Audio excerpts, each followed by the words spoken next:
दोस्तों ये है हमारा अस्सलाम वालेकुम वरहमतुल्लाह। दोस्तों कैसे हो? उम्मीद करता हूँ कि आप सब लोग खैरियत से होंगे, आफियत के साथ होंगे। दोस्तों इस वीडियो के अंदर मैंने हमारा जो गांव है शोलापुर की जानिब, जहाँ पर अभी मैं 2 दिन से हूँ, तो मैंने वहाँ का पूरा व्यू आपको दिखाया है और मेरा जो पुराना घर है वो भी मैंने आपको इस वीडियो के अंदर दिखाया है। वीडियो बहुत मज़े वाली है, बहुत अच्छी, आपको बहुत पसंद आएंगी। वीडियो को पूरा ज़रूर देखें और कमेंट ज़रूर करें और बताएं कि हमारा जो पुराना घर है वो आपको कैसे लगा। अभी हम ज़्यादा यहाँ पर नहीं रहते हैं, हम पूरा शोलापुर में रहते हैं, आप ज़रूर बताएँ।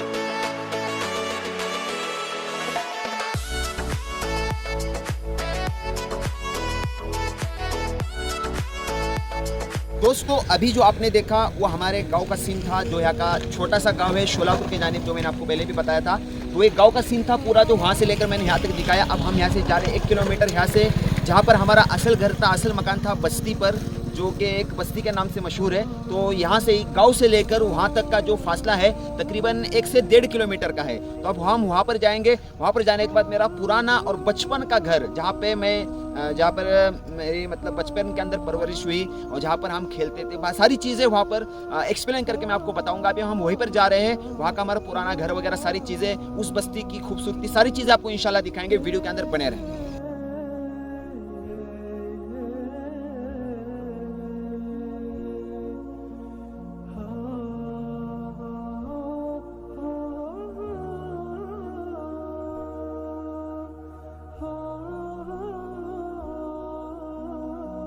दोस्तों आप जो ये पीछे जगह यहाँ पर देख रहे हैं पानी, ये पानी मेरे लिए बहुत ज़्यादा यादगार है, क्योंकि जब हम मदरसे से बचपन में जब हम मदरसा पढ़ते थे, मदरसा पढ़ने के बाद छुट्टियों में आते थे, तो यही वो जगह है जहाँ पर हम मछलियाँ पकड़ते थे। मतलब एक शौक था, कोई खाने के लिए नहीं बल्कि शौक के लिए। यहाँ पर क्या होता था कि जब बारिश होती थी तो ऊपर से, उधर दिखाना, ऊपर वहाँ पे जो देख रहे हैं पानी, तो वहाँ से पानी आता था और पानी आने के बाद यहाँ पर काफ़ी पानी जमा होता था। तो हम यहाँ पर मछलियाँ पकड़ते थे, बहुत मतलब छुट्टियों का बहुत अच्छा यहाँ पे मज़ा लिया करते थे हम।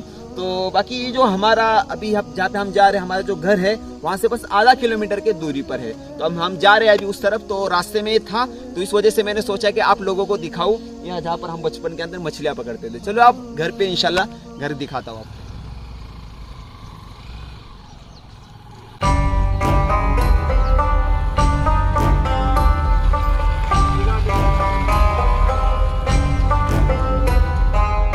फाइनली हम यहाँ पर पहुँच चुके हैं हमारी बस्ती पर। ये जो आप पीछे का जो सीन देख रहे हैं, यहाँ पे छोटे छोटे आपको पीछे घर भी दिख रहे होंगे। तो हम बस्ती पर पहुँच चुके हैं। अब थोड़ी देर में जाके मेरा पुराना और ऐसा घर शायद आपको पसंद आएगा नहीं आएगा, इतना खास कोई नहीं है, लेकिन मेरे यादगार है जहाँ पर हम पहले रहा करते थे। अभी तो फ़िलहाल यहाँ पर नहीं रहते हम, कभी कभी आते हैं तो वहाँ पर रहना हमारा होता है। बाकी हम अभी तो पुणे ही में हैं। आप जैसा ही जानते, मैंने आपको बताया था कि शोलापुर की तरफ, मैंने मतलब पुणे बताया था कि मैं शोलापुर में रहता हूँ, बल्कि शोलापुर से आगे एक देहात गाँव पड़ता है पंढरपुर से आगे हमारा जो गाँव है वहाँ पर हम रहते हैं। तो फाइनली अभी हम जाके आपको वहाँ का हमारा बस्ती पर का जो मकान है वो भी दिखाएंगे। तो वीडियो के अंदर बने रहे।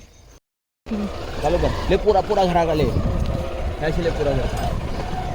दोस्तों ये है हमारा पुराना ताजमहल, आप देख सकते हो, बहुत ही पुराना है, पुराने ज़माने का घर है। ये बाहर से इसका नज़ारा है, आप देख सकते हैं। यहाँ पर भी पहले घर था, जैसा कि आप सामने देख रहे हैं। यहाँ पर भी पहले घर था, लेकिन ये घर टूटा हुआ है। लेकिन अब यहाँ पर हम जब कभी आते हैं तो इसी घर में रहते हैं, जो सामने वाला आप देख रहे हो। इसी घर के अंदर हमारा रहना वगैरह होता है जब हम कभी आते हैं। और मैं अभी अंदर जाकर भी आपको दिखाऊंगा, बाकी बाहर से देख लो आप। यहाँ पे ये हमारी बहुत यादगार जगह थी। यही वो जगह है जहाँ पर हमारे जो दादा थे वो बैठकर तस्बीह पढ़ा करते थे। माशाल्लाह उनकी यादगार जगह थी। और यहाँ पर ये जो जगह देख रहे हैं, यहाँ पे खाना वगैरह हम बनाते थे और यहीं से खाना बनता था और यहाँ में हम बैठ के खाना खाते थे। बस पुरानी यादें रहती हैं। अब पुरानी यादें कहाँ को देखने को मिलती है? हम लोग पुणे में रहते हैं तो ऐसे घर तो देखने को कहीं कहीं मिलते नहीं हमको। आप देख सकते हैं माशाल्लाह, छोटा सा घर है। ये पीछे जो है, पीछे एक बगीचा है, यहाँ पर नींबू के जो बगीचे हैं ना काफ़ी हैं, और पीछे आप देखेंगे यहाँ पर नींबू के बागात वगैरह आपको दिखने को मिलेंगे। बाकी पूरी बस्ती है, यहाँ पर हमारे रिश्तेदार वगैरह, हमारे चाचा, मतलब दूर के करीब के रिश्तेदार यहाँ पर रहते हैं। और वो देखो बोल रहे कि वीडियो मत बनाओ मेरा, नहीं बनाएंगे, टेंशन मत लो। बाकी पूरी बस्ती है यहाँ पर, और वो सामने जो देख रहे हैं ना वहाँ पर मस्जिद है, यहाँ पे माशाल्लाह सारे लोग जाकर वहाँ पर नमाज अदा करते हैं। बाकी जुमा की नमाज़ तो नहीं होती, जुमा की नमाज़ अदा करने के लिए गांव के अंदर जाते हैं, और गांव के अंदर जाकर जुमा की नमाज़ अदा की जाती है। बाकी दोस्तों यही था हमारा पुराना और सपनों का ताजमहल जो आपको हमने दिखाया है। बाकी हमारा कोई खास घर नहीं है। आप लोगों के बहुत कमेंट्स थे कि मौलाना आप अपना घर दिखाओ, आप कहाँ रहते थे शोलापुर में, तो आप फाइनली मैंने आपको दिखा दिया। ये अंदर का इसका नज़ारा है, कुछ लोग वहाँ पे अभी काम कर रहे हैं। दोस्तों आपको मैंने सारी चीज़ें दिखा दी, हमारी बस्ती भी दिखाई, यहाँ का घर भी दिखाया, हमारा गांव का सीन भी दिखाया, रास्ते के सीन भी सारे आपको दिखाए। बाकी दोस्तों उम्मीद करता हूँ कि आपको ये वीडियो बहुत पसंद आया होगा, क्योंकि एक छोटा सा ब्लॉग था, क्योंकि मैं यहाँ पे 2-3 दिन के लिए आया हूँ, ज़्यादा मेरे पास टाइम नहीं है, क्योंकि आप जानते हैं कि कितना मशगूली रहती है, वीडियोज़ बनाना, उसको एडिट करना, बहुत सारी चीज़ें रहती है। लेकिन बहुत सारे हमारे भाई कह रहे थे कि आप जिस गाँव के अंदर रहते हो वहाँ का थोड़ा आप हमको सीन दिखाओ, और आपका जो पुराना घर है वो भी हमको दिखाओ। तो फाइनली मैंने आपको दिखाया, और फिलहाल मैं उसी घर के सामने खड़ा हूँ जो हमारा पुराना है। हम कभी ईद पर आते हैं, बकरीद रमजान ईद पे जब आते हैं तो हम यहीं पर माशाल्लाह ईद वगैरह मनाते हैं, और दूर के करीब के रिश्तेदार भी यहाँ पर आते हैं। बाकी दोस्तों आज की वीडियो में बस इतना है। बाकी फिर किसी नई वीडियो के अंदर कुछ और चीज़ें हैं यहाँ पर इस गांव के अंदर आपको दिखाने की, बाकी नई चीज़ें जो है बाकी नेक्स्ट वीडियो के अंदर आपको इंशाल्लाह दिखाएंगे। तब तक अपना और अपनों का ख्याल रखें, दुआ में याद रखें। बाकी शाहबाग के ताल्लुक से अगर कोई अपडेट आता है तो इंशाल्लाह शाम की वीडियो के अंदर मैं आपको बताने की कोशिश करूँगा। अस्सलाम वालेकुम व रहमतुल्लाहि व बरकातहू।